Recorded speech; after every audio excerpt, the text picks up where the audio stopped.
Hello, everyone. Welcome to Sana IE. I'm your host, XO. Hope y'all been having a great week. We 2 weeks, so 2 weeks, my bad. 2 weeks away from 2021, a week away from Christmas, and 2 weeks from, like I said, 2021, New Year. We done with 2020, but we still got 2 weeks left. So, with that being said, these last 2 weeks, I want to discuss.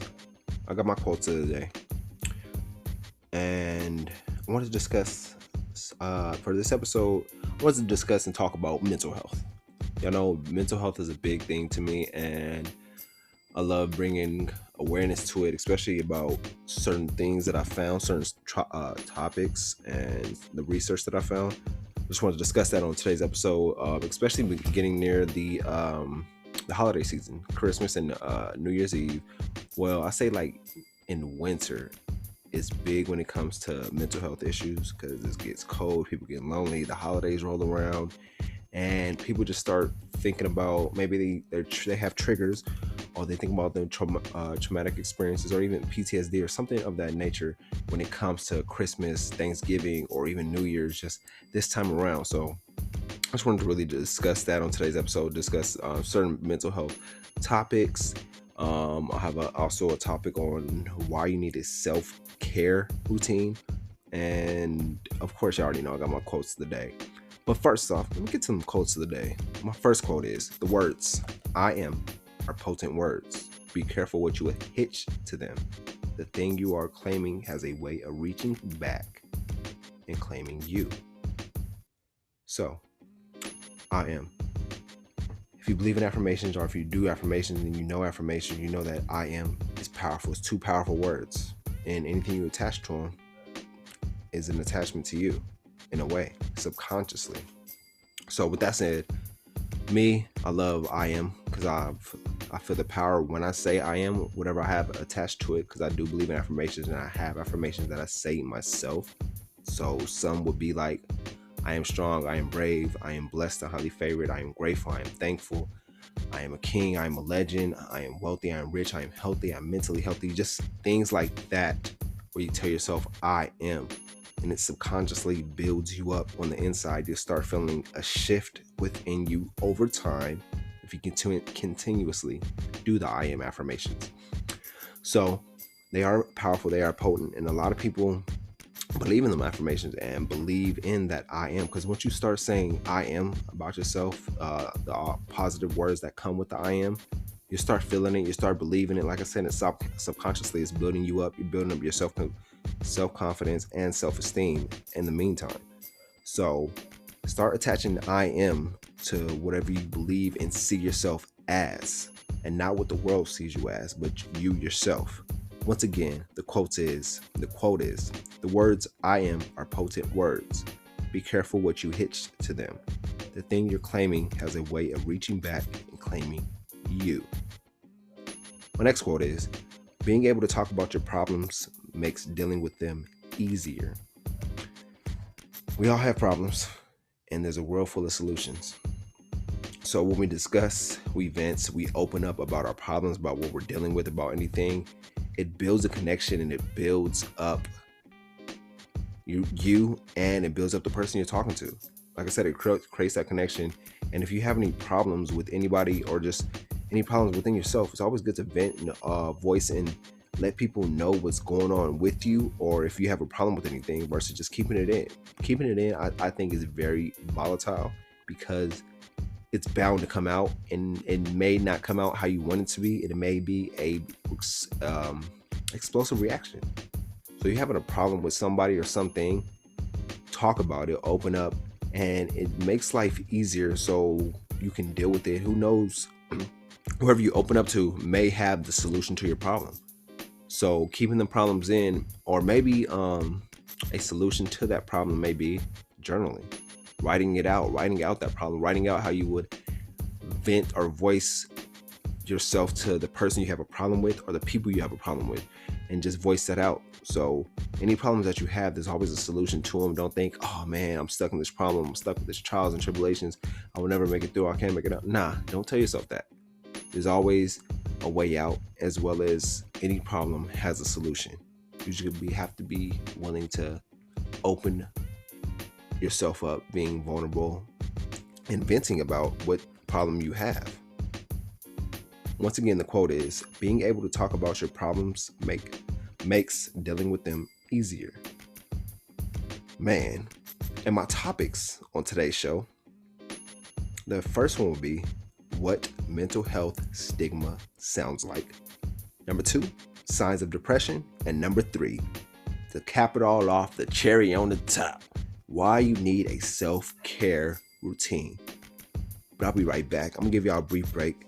Thank you for tuning in to Sana IE.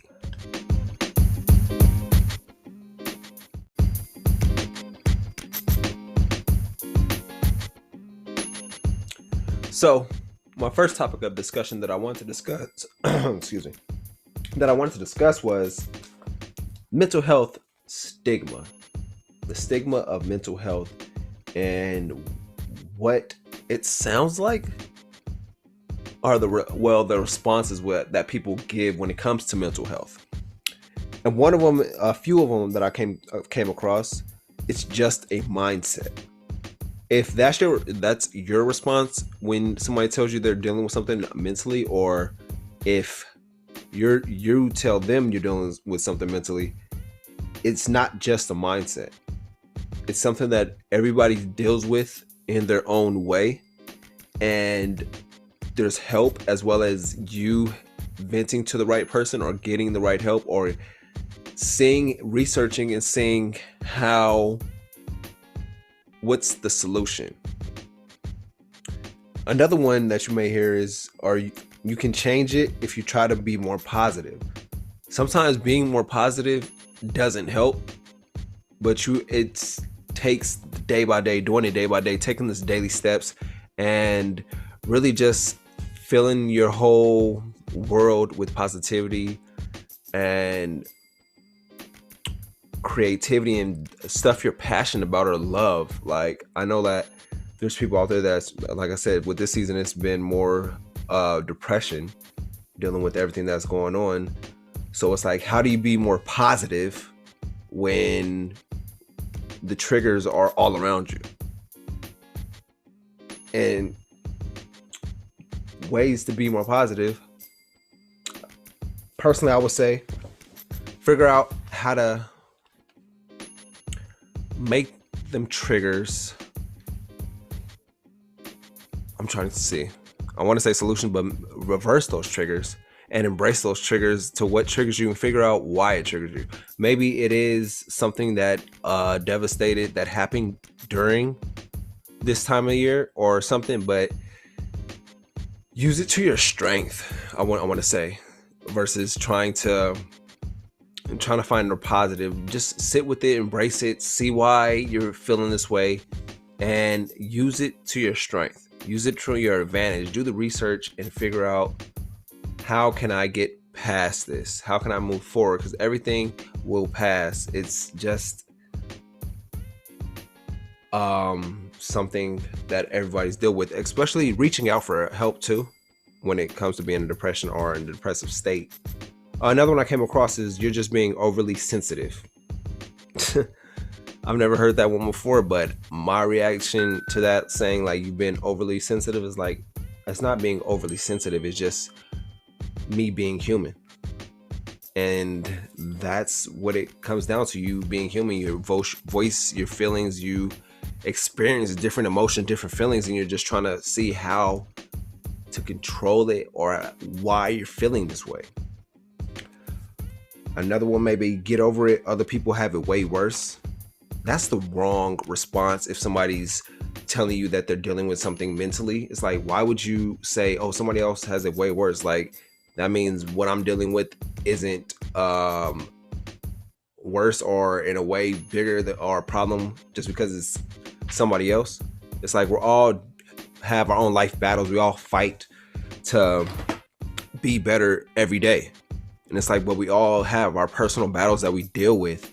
And sometimes we may feel like the world is crashing down.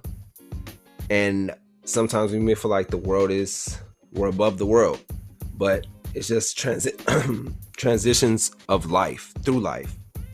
So saying get over it, other people have it way worse, is not the right response to have. Another one would be, you're just doing this for attention. Like, really? Like, why would I be doing this for attention? I'm doing this to seek help. Yes, I am doing this for attention so I can see what's going on with my mind, what's going on with my body. Why am I feeling this way? Why am I doing these things? Why am I having these thoughts?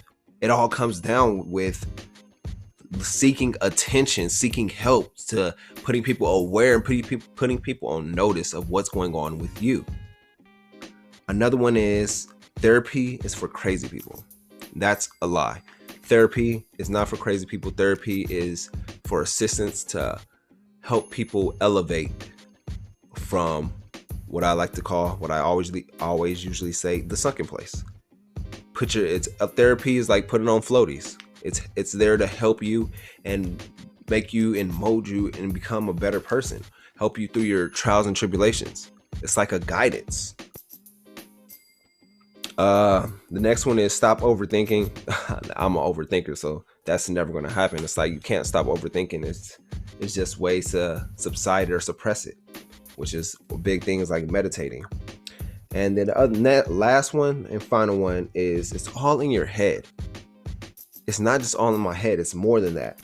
And all these are damaging and it's detrimental to someone who's suffering. It's why people don't ask for help. It's the reason why some suffer in silence majority of their lives. But us, the people that's listening right now, if you're listening, we can change that. We must change how we talk and respond to people with mental health or discussing mental health. I'll be right back.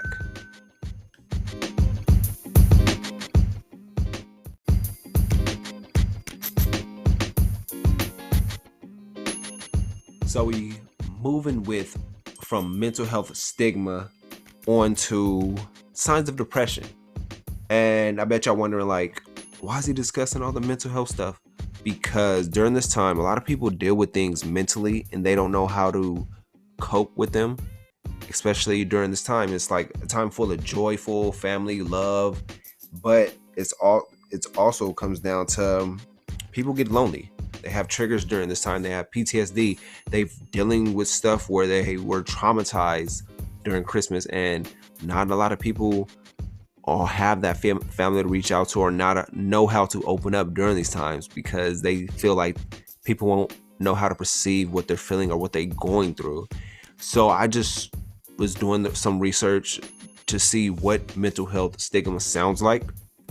And then I was like, okay, what are signs of depression? So I've done the research, and this is what I found.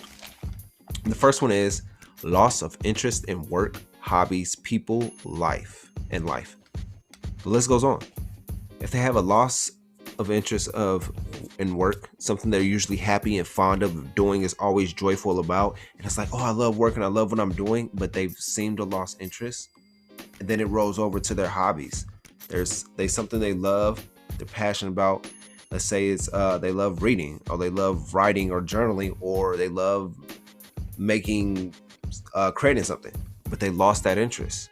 Or they lose interest in people, their loved ones, their family members, their significant other, things like that. They lost interest in life, or they don't have no goals for tomorrow, goals for the future, or goals for today, where they're just like always down and out, always just looking at the gray versus looking in the bright, looking in the sunshine, looking in the color.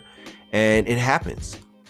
It's like there's, especially like I said, during this time where people feel lonely, some people feel unloved, but as a community, as a collective, we have to come together and be aware of what's going on around us, and not being so tunnel vision in what we're trying to do and accomplish ourselves.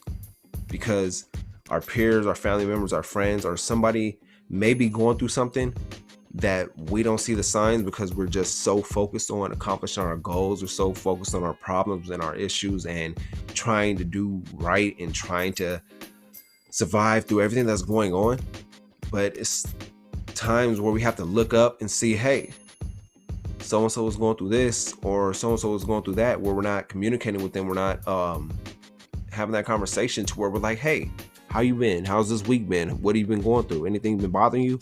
Something like that, where we're just paying attention and focus before it's like we look up and it's like, damn, I saw the signs, but I didn't respond because I was so focused on me. But it's like we have to dedicate and give our time to others during this time. The next one is withdrawal from family and friends. They don't want to be with family. They don't want to be friends. They just want to be alone, be in the house, cooped up in the room to themselves. Be on the lookout for that. Or if you're dealing with that, reach out, be with family, be with friends. Learn to, not learn, but be vulnerable. Open up about anything you're dealing with, and let people know. Don't withdraw from them and break away and feel like, oh, they don't want to hear about what I'm going through, what my problems or my issues. No, it's not problems or issues. It's solutions to solutions to what's going on with you mentally, because who knows who you may help with how you open up or vent to somebody, or maybe somebody else is going through something too, and they like, damn, I didn't know you was going through that. I was going through it too. And you guys just can make that bond, and y'all like figure out how to move past it. Number 3, feeling useless, hopeless, helpless, guilty, and pessimistic about the future.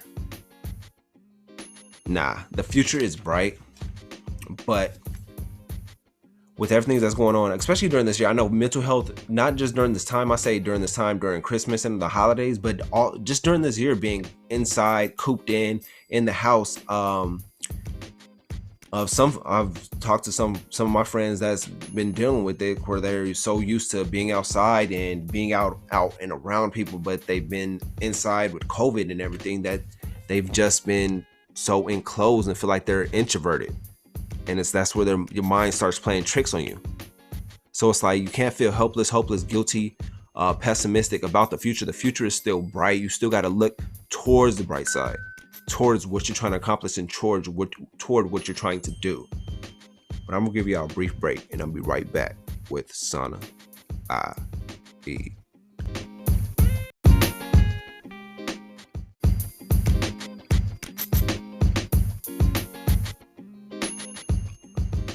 So, continuing with signs of depression, the next one will be trouble concentrating, remembering, or making decisions. Trouble remembering, trouble concentrating, and making decisions.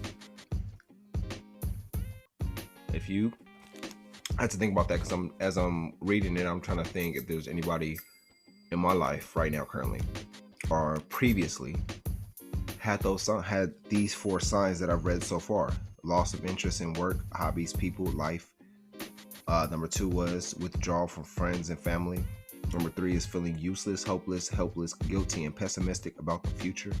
Number 4 was trouble concentrating, remembering, or making decisions. So as I'm reading them, I'm reflecting and I'm trying to see, in my past, in my current, have I experienced somebody that's dealing with that, or as well as myself dealing with that, with any of these signs of depression. And honestly, I can say I haven't, or I've seen from afar, not like, how do I want to put this? Signs of real life depression. I haven't seen myself personally, like, but I'm saying, like I said, afar, like, you see in like movies, and when you do the research, talk with friends and family members about people who they experienced and encountered with depression, you try to like put yourself in their shoes, just to understand and see and feel what they're going through. Not necessarily saying you want to go through that, but just seeing what they go through and feel, how can I help somebody that's going through that, or see the signs. That's why, one of the reasons why I started the podcast, so I can reach out and help people and educate people about mental health. my show varies from different topics, different subjects, but mental health is all comes back to mental health with anything and everything that you're doing with the human body. So we got to check on ourselves mentally and check on our peers and the people around us, because all the energy is connecting. So with that, it's like if you see anybody with these 4 signs, I got a few more to read, but with those 4 signs, be aware, be on the lookout.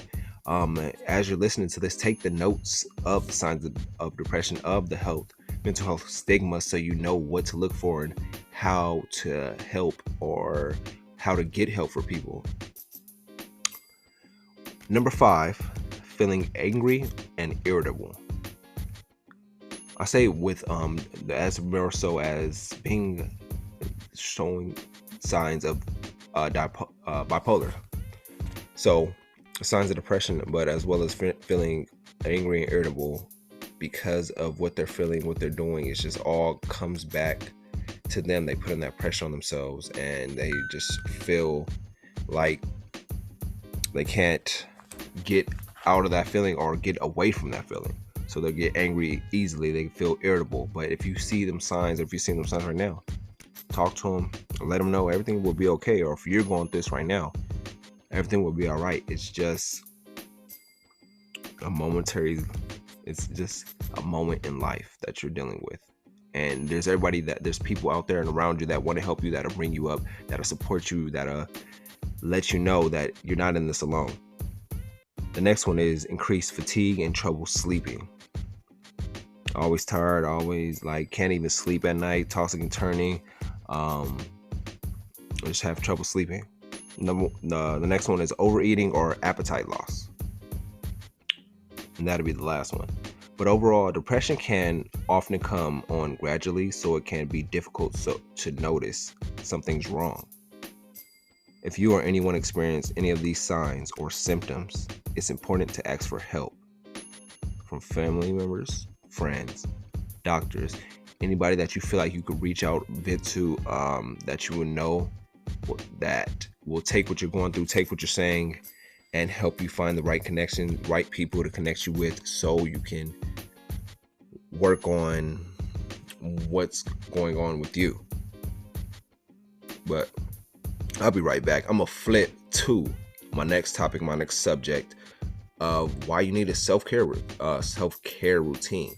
Self-care is the best care, and that really goes deep and goes well with mental health, especially if you're dealing with anything mentally. Having that self-care routine, having that routine for yourself where you're taking care of yourself mentally, physically, spiritually, financially, and just having that routine for yourself where that you make you happy and you're finding the simplicity in life and the joys in life, the bliss in life. We're going to get on to that, but I'll be right back. Appreciate y'all tuning in to Sana IE.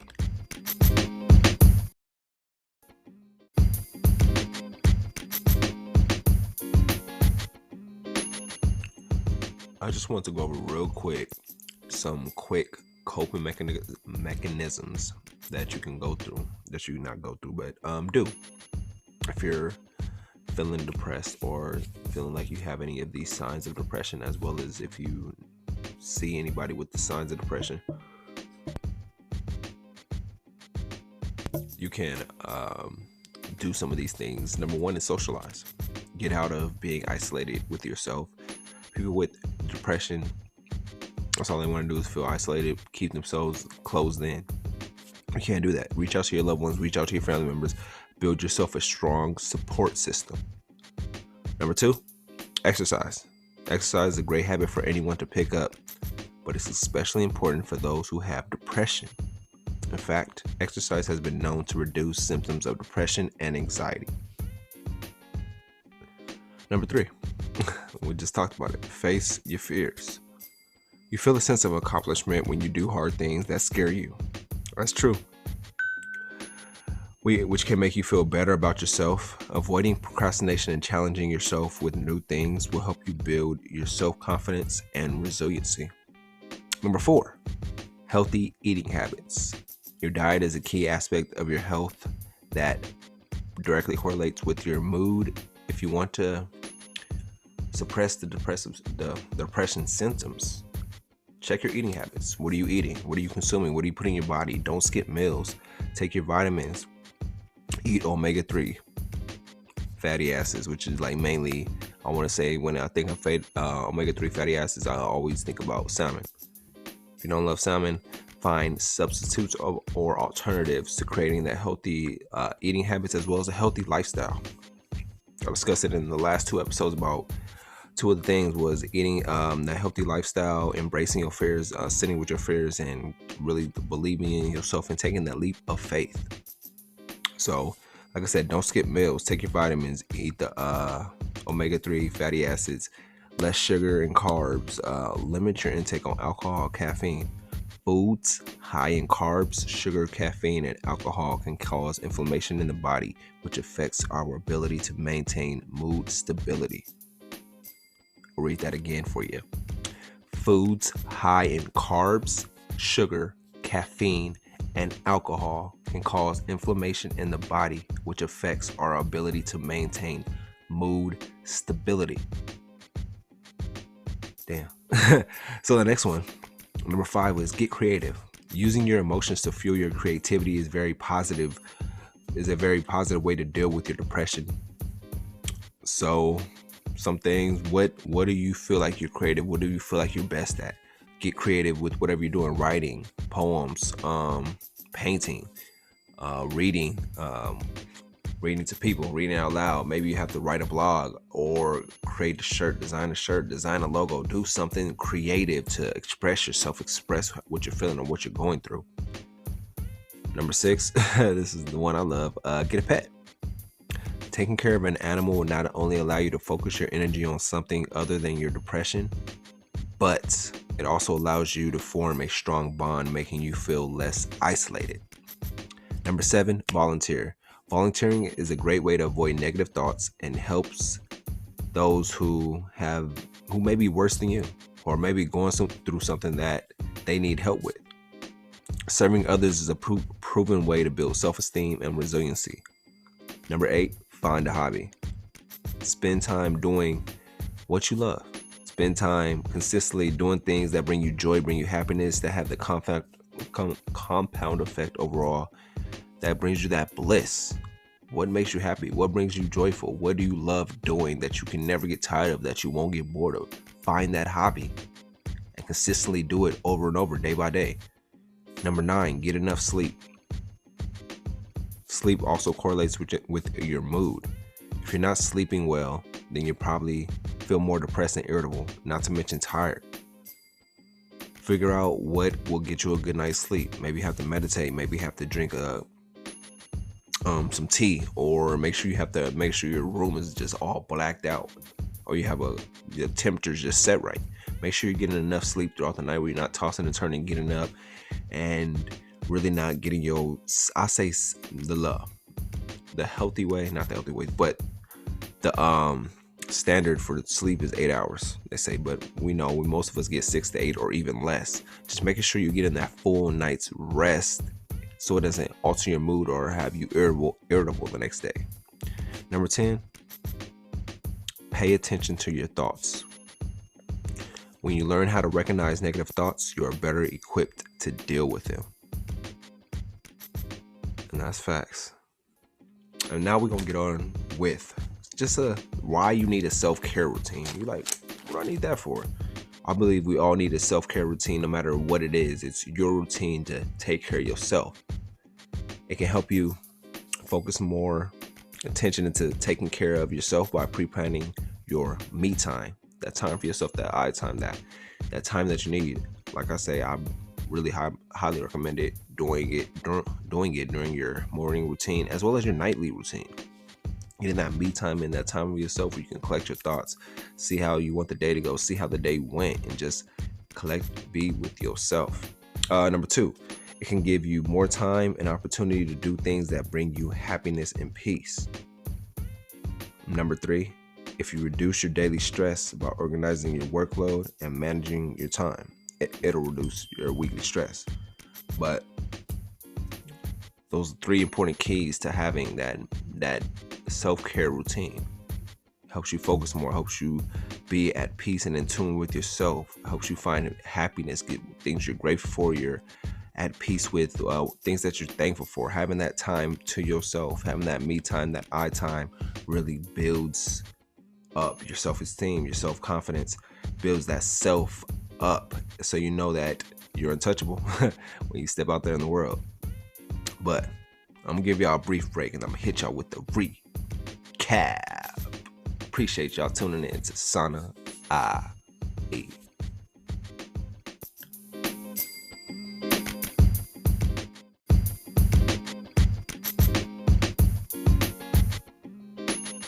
And we back with the recap. Welcome. So, this episode mainly discussing mental health.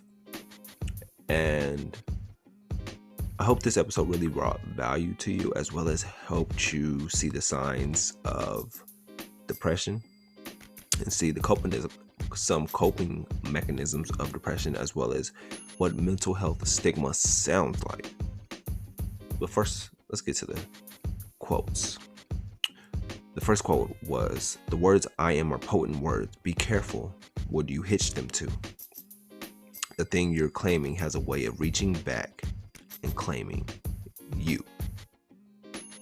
So I would highly suggest looking into affirmations, so you can have whatever your affirmations are that you can say in the morning, that you can meditate on, that you can do while you're working or working out, that you always go to. And that whatever those affirmations are, start with those, with the I am, whatever you see yourself as and you know that you want to be, that you see your future self as well. My second quote is, "Being able to talk about your problems makes dealing with them easier." Open up, vent, feel vulnerable. Put yourself in that vulnerable position to open up and let people know what problems you have or what problems you're dealing with or something of that case. Then we flip to mental health stigma, what it sounds like, the mental health of our responses or how people respond to mental health. Some of them are, it's just a mindset. You can change it if you try to be more positive. You're just overly sensitive. Get over it. Other people have it worse. You're just doing this for attention. Therapy is for crazy people. Stop overthinking. It's all in your head. Those are not positive responses. With those responses like that are damaging and detrimental to someone who is suffering. It's partially why some people don't seek help and they suffer majority of their lives. But we here, you, me, we're here to change that and check on our peers, check on our people, check on our family, so we can talk and respond in the right, proper way when it comes to somebody open up about what they're feeling mentally. Discuss signs of depression. Signs of depression and the coping mechanisms when dealing with depression. The loss of interest was a sign. Loss of interest in work, hobbies, people, life. The withdrawal from family and friends. The next one will be feeling helpless, useless, hopeless, guilty, and pessimistic about the future. Trouble concentrating, remembering, or making decisions. Feeling angry and irritable. Increased fatigue and trouble sleeping. Overeating or appetite loss. Depression can come on gradually or can be difficult to notice something's wrong. If you or anyone else have any of these signs or symptoms, it's important to ask for help. You can always ask for help, ask the right people. You can reach out to me. I'll connect you with the right people. Always ask for help from family, friends, doctors, anybody. Always reach out and ask for help if you're dealing with anything. Discuss the coping mechanisms, going out, exercising, working out, walking, being creative, volunteering, finding a hobby, getting a pet. Whatever pet you love, get that pet. Your eating habits. Eating habits is big. Get your lifestyle together, what you're eating, know what you're putting into your body. Be conscious and aware of what you're putting in your body. Face your fears and socialize. Don't be stuck in that isolation. Now, isolation doesn't help nobody at all. Discuss the 3 main reasons why you need a self-care routine. Number one, it can help you focus more attention into taking care of yourself by pre-planning your me time. Number two was it can give you more time and opportunity to do things that bring you happiness and joy and peace and bliss. Number three, it'll reduce your daily stress by organizing your workload and managing time. And I'm gonna leave you guys with this. Frustration is a very positive sign. It means that the solution to your problem is within range. But what you're currently doing isn't working, and you need to change your approach in order to achieve your goal. Hope you have a great weekend. I'll be back with y'all soon on Sana IE.